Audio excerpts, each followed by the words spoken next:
Hello दोस्तों, स्वागत है आप सभी का आपके अपने यूट्यूब चैनल मैं भी आईएएस पर। दोस्तों, आज हम बात करने वाले हैं भक्ति आंदोलन के बारे में, क्योंकि क्या है, ये एक महत्वपूर्ण टॉपिक है जिससे यूपीएससी प्री में मेंस में क्वेश्चन देखने को मिलते हैं। तो उस लिहाज से क्या है, ये टॉपिक हमारे लिए इम्पोर्टेंट है। तो भक्ति आंदोलन की शुरुआत कब होती है? तो इसकी शुरुआत 17वीं 18वीं शताब्दी में केरल तथा तमिलनाडु में हुई थी, और बाद में ये क्या होता है, कर्नाटक और महाराष्ट्र तक फैल जाता है भक्ति आंदोलन, और 15वीं शताब्दी में यह उत्तर भारत तक पहुंच जाता है, और 15वीं शताब्दी और 17वीं शताब्दी में यह भक्ति आंदोलन अपने चरम पर पहुंच गया था। तो भक्ति आंदोलन की शुरुआत कैसे हुई? तो इसकी शुरुआत कैसे हुई और इसकी शुरुआत के मुख्य कारण क्या थे वो देखेंगे। तो भक्ति आंदोलन की शुरुआत दक्षिण भारत में अलवार और नयनारों द्वारा की गई थी। अलवार कौन थे? जो भगवान विष्णु के भक्त थे, और नयनार किन्हें कहते थे? जो भगवान शिव के भक्त थे। ये इंपॉर्टेंट है, आप याद रखिएगा। अलवार कौन थे? जो भगवान विष्णु को मानते थे, और नयनार कौन थे? जो शिव को मानते थे। ये भक्त अपने देवताओं की स्तुति में भजन गाते और विभिन्न स्थानों की यात्रा करते थे। कई मंदिर बनाए गए और जो पवित्र स्थल तीर्थ स्थल बन गए। भक्ति आंदोलन के उदय के कुछ कारण नीचे दिए गए हैं, इन कारणों को हम देखेंगे। तो भक्ति आंदोलन के उदय के जो मुख्य कारण थे वो कौन थे? मुस्लिम शासकों के बर्बर शासन से कुंठित एवं उनके अत्याचारों से त्रस्त हिंदू जनता ने ईश्वर की शरण में अपने को अधिक सुरक्षित महसूस कर भक्ति के मार्ग का सहारा लिया। क्या हुआ? जब मुस्लिम शासक थे, उन्होंने क्या किया, हिंदुओं पर अत्याचार करना स्टार्ट कर दिया। तो हिंदुओं ने क्या सोचा कि उनके लिए भक्ति ही क्या है, एकमात्र सहारा है। तो हिंदू एवं मुस्लिम जनता के आपस में सामाजिक एवं सांस्कृतिक संपर्क से दोनों के मध्य सद्भाव, सहानुभूति एवं सहयोग की भावना का विकास हुआ। क्योंकि वो क्या था, अत्याचार केवल हिंदुओं पे ही नहीं हो रहा था, मुस्लिम जनता पे भी हो रहा था। इस कारण से भी भक्ति आंदोलन के विकास में सहयोग मिला। सूफी संतों की उदार एवं सहिष्णुता की भावना तथा एकेश्वरवाद में उनकी प्रबल निष्ठा ने हिंदुओं को प्रभावित किया। सूफी क्या था, एक और भक्ति आंदोलन चल रहा था, दूसरा कौन चल रहा था? सूफी आंदोलन चल रहा था सूफी संतों द्वारा, जिस कारण से हिंदू इस्लाम के सिद्धांतों के निकट संपर्क में आए। हिंदुओं ने सूफियों की तरह एकेश्वरवाद में विश्वास करते हुए ऊंच नीच एवं जात पात का विरोध किया। पहले क्या था, बहुत ज़्यादा ऊंच नीच का भेदभाव होता था, जातियों के आधार पर भेदभाव होता था। तो क्या हुआ, जब हमने देखा कि सूफी संत थे जो किन में विश्वास करते थे? एकेश्वरवाद। एकेश्वरवाद से तात्पर्य होता है कि जो एक ईश्वर में विश्वास रखते हैं। तो क्या हुआ, जब हिंदू उनके संपर्क में आए, जब उन्होंने उनको देखा, तो क्या हुआ, उन्होंने भी उस मार्ग को अपनाना प्रारंभ कर दिया। शंकराचार्य का ज्ञान मार्ग व अद्वैतवाद अब साधारण जनता के लिए बोधगम्य नहीं रह गया था।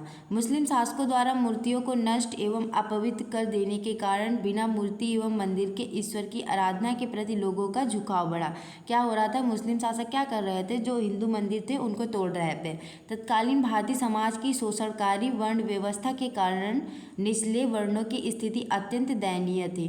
भक्ति संतों द्वारा दिए गए सामाजिक सौहार्द एवं सद्भाव के संदेश ने लोगों को क्या किया, बहुत अधिक प्रभावित किया था। इसके क्या कारण थे? हिंदू धर्म में क्या थी, एक तो बहुत सारी कुरीतियाँ थी, इस्लाम के फैलने का डर था, और जाति व्यवस्था थी, जटिल कर्म कांड की व्यवस्थाएं थी, उपासना विधि एवं मोक्ष की पूर्ति की आवश्यकता थी। ये सब कारण क्या थे? भक्ति आंदोलन के प्रमुख कारण थे उदय होने के। तो अब देखेंगे भक्ति आंदोलन के जो मुख्य सिद्धांत थे वो क्या थे। इसमें था ईश्वर का एक नाम, यानी कि एकेश्वरवाद पे हमने विश्वास करना प्रारंभ कर दिया था, और इसका ध्येय क्या था? सभी मनुष्य समान हैं और जाति और प्रथा त्यागें। क्या था, पहले जाति प्रथा बहुत अपने चरम सीमा पर थी। तो क्या था, इसका उद्देश्य था, इसका सिद्धांत था क्या, हम जाति प्रथा को त्यागें। सभी मनुष्य क्या होते हैं, आपस में समान होते हैं, ना कोई छोटा होता है ना कोई बड़ा होता है जातियों के आधार पे। तो कर्मकांड से ज़्यादा किस पे बल देना था? कर्मकांड से ज़्यादा भक्ति पे बल देना था। क्या था, पहले कर्मकांड व्यवस्थाएं बहुत ज़्यादा थी। तो भक्ति आंदोलन का महत्व क्या था? भक्ति आंदोलन के संतों ने लोगों के सामने कर्मकांडों से मुक्त जीवन का एक ऐसा लक्ष्य रखा जिसमें ब्राह्मणों द्वारा लोगों के शोषण का कोई स्थान नहीं था। पहले क्या था, बहुत सारे कर्मकांड करने पड़ते थे, जिनके अगर जो गरीब है वो कहाँ पे कर पाएगा, उन पैसा वैसा ही नहीं दे पाएगा ब्राह्मण जो करते थे।